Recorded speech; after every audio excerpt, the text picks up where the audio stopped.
अब युट्युबमा ब्याचलरको भिडियो मात्रै हाल्न सोचिरहेको छु कि अब बिस्तारै टाइमै पाइरहेको छु भोलिदेखि हाल्न सोचिरहेको छु ब्याचलरको 10 क्लास र ब्याचलर 10 क्लास पढाउनै आउँदैन मलाई बडा गाह्रो लाग्छ ओके गेटिङ द अर्डर राइटमा हामीसँग अब दुईटा छ राइट अर्डर छ भने कसरी बनाउने रङ अर्डर छ भने कसरी बनाउने है एमा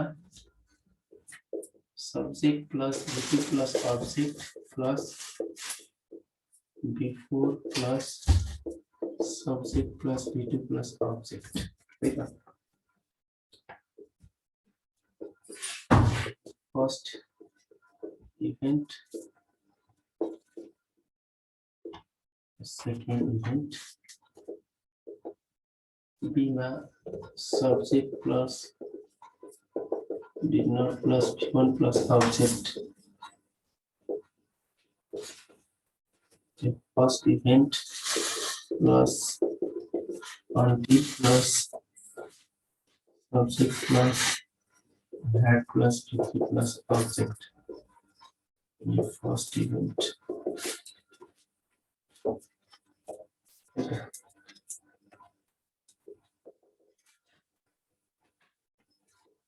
subject plus V2 plus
question है ना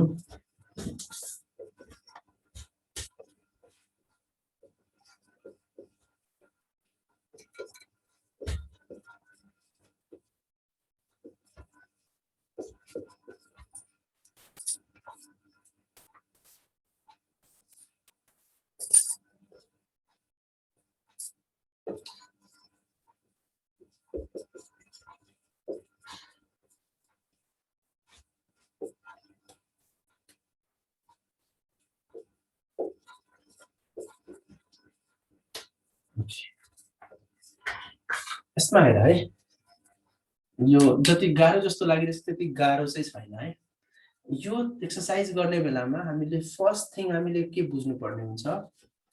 यहाँनिर दुईटा काम दिएको छ रिजाइन्ड अर्को फाउन्ड अनदर छ त यो दुवै काममा हामीले पहिला चाहिँ कुन काम गर्नुपर्ने हुन्छ यसले के गरेको छ त्यससँग मतलब छैन हामीले चाहिँ कुन गर्नुपर्छ कुन गर्नुपर्ने पहिला रिजाइन गर्ने फर एक्जाम्पल म कुनै कलेजमा काम गर्दै छु हैन त मैले एउटा काम भयो त्यो कलेजबाट रिजाइन गर्छु अर्को भयो मैले अर्को जब पाउँछु त पहिला मैले अर्को जब पाउने अनि रिजाइन गर्ने कि पहिला रिजाइन ठोक्ने अनि अर्को जब पाउने पहिला अर्को जब पाउनु पर्छ फर्स्टमा यो गर्नु पर्छ अनि बल्ल यता रिजाइन गर्ने हो नत्र पहिला यता रिजाइन गर्दियो अर्को जब टाइममा पाएन भने तिमी के हुन्छौ बेरोजगार हुन्छौ भोकै मर्छौ सो पहिला हामीले के गर्नु पर्छ अर्को जब खोज्नु पर्ने हुन्छ अर्को जब खोज्ने अनि त्यो अर्को जब खोजिसकेपछि के हुन्छ इन्स्योर भएपछि बल्ल तिमी रिजाइन गर्ने हो सो फर्स्टमा हामीले गर्नुपर्ने यो हो अनि सेकेन्डमा गर्नुपर्ने यो हो तर यो हि भन्ने मान्छेले के गर्यो फर्स्टमै यो काम गर्दियो अनि सेकेन्डमा बल्ल यो गर्यो यो के भयो उले गल्ती गर्यो रङ अर्डर गल्ती गर्यो अर्को यहाँनिर क्वेशन छ checked his change left the शप चेन्ज भन्नु भनेको पैसा फिर्ता जुन उलाई पैसा फिर्ता पाएको थियो पसलबाट त पहिला त्यो फिर्ता पैसा काउन्ट गर्यो अनि त्यसपछि पसलबाट गयो पहिला के गर्नुपर्छ हामी सपोज कुनै पसलमा सामान किन्न गयो त्यसले पैसा फिर्ता गर्यो भने पहिला चेक गर्छौं फर्स्टमा यो काम गर्नुपर्छ अनि बल्ल पसलबाट जाने हो फर्स्टमा यो सेकेन्डमा यो त्यसले फर्स्टमा गर्ने काम फर्स्टैमा गरेको छ सेकेन्डमा गर्ने काम सेकेन्डमा गरेको छ भनेपछि यसले राइट काम गरेको छ र यसले गलत काम गरेको छ त हामीले दुईटा स्ट्रक्चर छ जसले राइट काम गरेको छ त्यसको लागि यो स्ट्रक्चरमा बनाऊ जसले रङ काम गरेको छ त्यसको लागि यो स्ट्रक्चरमा बनाऊ रङ अर्डरको लागि यो राइट अर्डरको लागि यो अब स्ट्रक्चर कसरी याद गर्ने यो सिम्पल तरिकाले याद गर्नु चाहिँ बुझ्नु छ द फर्स्ट थिङ हेर चाहे त्यो राइट अर्डर होस् या रङ अर्डर होस् दुवैको ए मा फर्स्ट इभेन्ट फर्स्टमा लेखिएको छ सेकेन्ड इभेन्ट सेकेन्डमा लेखिएको छ त्यसले जे त्यो गर्नुपर्ने फर्स्टमा गर्नुपर्ने काम फर्स्टमा सेकेन्डमा गर्ने काम सेकेन्डमा फर्स्टमा गर्नुपर्ने काम फर्स्टमा सेकेन्डमा गर्ने काम यहाँ छ नि सेकेन्ड इभेन्ट फर्स्ट इभेन्ट यसमा राइट अर्डरमा पनि फर्स्ट इभेन्ट फर्स्टमा लेखिन्छ र सेकेन्ड इभेन्ट सेकेन्डमा रङ अर्डरको पनि ए मा फर्स्ट इभेन्ट फर्स्टमा र सेकेन्ड इभेन्ट सेकेन्डमा लेखिन्छ त्यस्तै बी नम्बरमा राइट अर्डरको बी नम्बरमा पनि सेकेन्ड के यो मिस्टेक भएछ यहाँ सेकेन्ड इभेन्ट हो सेकेन्ड इभेन्ट फर्स्टमा लेखिन्छ र फर्स्ट इभेन्ट सेकेन्डमा लेखिन्छ राइट अर्डरको बी मा पनि सेकेन्ड इभेन्ट फर्स्टमा र फर्स्ट इभेन्ट सेकेन्डमा रङ अर्डरको पनि बी नम्बरमा सेकेन्ड इभेन्ट फर्स्टमा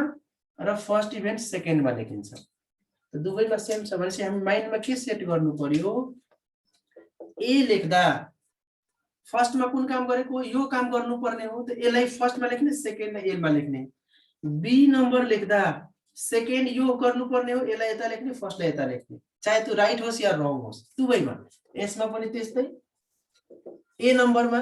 फर्स्टमा यो काम गर्नुपर्ने यो लेख्ने सेकेन्डमा यो काम गर्नुपर्ने यो लेख्ने बी मा सेकेन्डमा गर्ने यो काम यसलाई यहाँ लेख्ने फर्स्टमा गर्ने काम यहाँ लेख्ने दुवैमा त्यही गर्ने हो अब लेख्ने बेलामा हेर के गर्नु छ फर्स्टमा गर्ने काम फर्स्टमा लेख्नु छ अब यो रङ अर्डर हो त यहाँ हामी ए नम्बरमा फर्स्ट वाला काम फर्स्टमा लेख्छौं अब यो फर्स्टमा यो काम गर्नुपर्ने हो नि अब यसलाई यहाँ लेख्नु छ तर अब यो फर्स्टमा गर्नुपर्ने कामलाई यहाँ फर्स्टमा लेख्नु छ तर यो मान्छेले फर्स्टमा गरेको छैन यसले सेकेन्डमा गरेको छ त्यसले फर्स्टमा हुनुपर्ने कामलाई सेकेन्डमा गरेको छ तर त्यसलाई हामीले फर्स्टमा लेख्नु छ भने त्यसलाई नेगेटिभ बनाइदिने के रङ अर्डरमा हेर नि यहाँ के गरेछ नेगेटिभ बनाएको छ किन नेगेटिभ किनभने यो काम फर्स्ट इभेन्ट हो तर यसले गरेको छ सेकेन्डमा तर त्यो सेकेन्डमा गरेको कामलाई हामी फर्स्टमा लेख्दा यसलाई नेगेटिभ गर्ने he did not अनि found को v1 find another job he did not find another job भयो अब त्यसपछि के लेख्नु छ बिफोर दुवैमा बिफोर भयो बिफोर अनि त्यसपछि अब यो लेख he अनि रिजाइन v2 रिजाइन यसरी त्यसपछि बी नम्बरमा के गर्छौ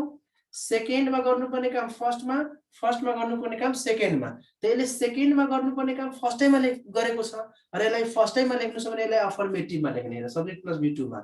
he resigned ठीक छ he resigned अब हेर he resigned सेकेन्डमा गर्नुपर्ने काम यसले फर्स्टमै गरेको छ र त्यसलाई हामीले फर्स्टैमा लेख्नु छ भने यसलाई अफर्मेटिभ जहाँ गरेको छ त्यही लेख्नु छ फर्स्टमा गरेछ फर्स्टैमा लेख्नु छ भने यसलाई अफर्मेटिभ बनाउने he resigned त्यसपछि रङ अर्डरमा दुवैमा बिफोर लाग्छ रङ अर्डर छ भने दुवैमा बिफोर राइट अर्डरमा फर्स्टमा बिफोर सेकेन्डमा अन्टिल बिफोर अब त्यसपछि यसलाई जुन यो बी नम्बरको फर्स्ट इभेन्ट जुन छ नि जहिले पनि पर्फेक्ट टेन्समा ह्याड प्लस v3 छ त अब यसलाई had plus he had found another job ठीक छ यसरी गर्ने अब यसलाई बनाउँदा ए नम्बरमा हामी के गर्छौं फर्स्टमा गर्नुपर्ने काम फर्स्टमा लेख्छौं सेकेन्डमा गर्नुपर्ने काम सेकेन्डमा लेख्छौं त्यसले फर्स्टमा गर्नुपर्ने काम फर्स्टमै गरेको छ सेकेन्डमा गर्नुपर्ने काम सेकेन्डैमा गरेको छ भने फर्स्टमा गर्ने कामलाई फर्स्टमा लेख्नु छ र सेकेन्डमा गर्नुपर्ने सेकेन्डमा र त्यस्तै छ भने यसले दुवैले अफर्मेटिभ हेर्दा अफर्मेटिभ छ यहाँ लेख he checked his change त्यसपछि बिफोर अनि बाकी अब he left the shop he checked his change before he left the shop यसरी अब बी नम्बरमा के गर्नु छ हामीलाई सेकेन्ड वाला कामलाई फर्स्टमा लेख्नु छ त यसले सेकेन्ड वाला काम त सेकेन्डमा गरेको छ तर लेख्नु छ फर्स्टमा यसलाई गलत ठाउँमा ल्याइरहेको छ त्यसलाई नेगेटिभ गर्नु पर्यो यहाँ त नेगेटिभ छ did not plus V1 he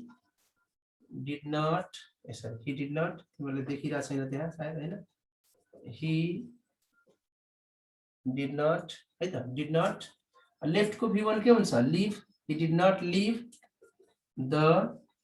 soap ठीक छ he did not leave the soap अनि त्यसपछि हामी यसमा until लगाउँछौं until भयो अनि त्यसपछि had plus V3 अब यो फर्स्ट लाई यहाँ लेख until देखिन्छ होला he had checked his change यसरी हामीले राइट अर्डर रङ अर्डर हामीले यसरी बनाउने है भनेपछि हामीले ध्यान के दिनुपर्छ यो एक्सरसाइज गर्दा पहिला ध्यान दिने क्वेशनमा फर्स्टमा हामीले कुन काम गर्नुपर्छ सेकेन्डमा कुन काम गर्नुपर्छ त्यो छुट्याउने त्यसपछि हामीले त्यसको आन्सर लेख्दा ए नम्बरमा जहिले पनि ध्यानमा राख फर्स्ट इभेन्ट ए मा पहिला लेख्नु छ र सेकेन्ड इभेन्ट सेकेन्डमा लेख्नु छ र बी नम्बरमा सेकेन्ड इभेन्ट पहिला र फर्स्ट इभेन्ट सेकेन्डमा लेख्नु छ त अब जो रङ अर्डर होला त्यसमा फर्स्ट इभेन्ट त सेकेन्डमा गएको होला अब त्यसलाई यता लेख्नु छ भने नेगेटिभ गरिदिने त्यस्तै बी नम्बरमा रङ अर्डरमा चाहिँ के होला सेकेन्ड इभेन्ट फर्स्टमै गरेको होला त्यसलाई फर्स्टमै लेख्नु छ भने अफर्मेटिभ गरिदिने त्यस्तै राइट अर्डरमा फर्स्ट इभेन्ट फर्स्टमा लेख्नु छ सेकेन्ड इभेन्ट सेकेन्डमा त त्यसलाई फर्स्ट इभेन्ट फर्स्टैमा गरेको होला त यो दुवै अफर्मेटिभ तर बी नम्बरमा सेकेन्ड इभेन्ट फर्स्टमा लेख्नु छ तर राइट अर्डर गर्ने मान्छेले सेकेन्ड इभेन्ट सेकेन्डमा गरेको छ अनि लेख्नु छ त्यसलाई फर्स्टमा त्यसलाई नेगेटिभ गरिदिने यसरी मात्रै गर्नु छ यो तरिकाले बुझ्ने एक्सरसाइज है त यसमा अब कसैलाई दुःख पीडा समस्या केही छ भने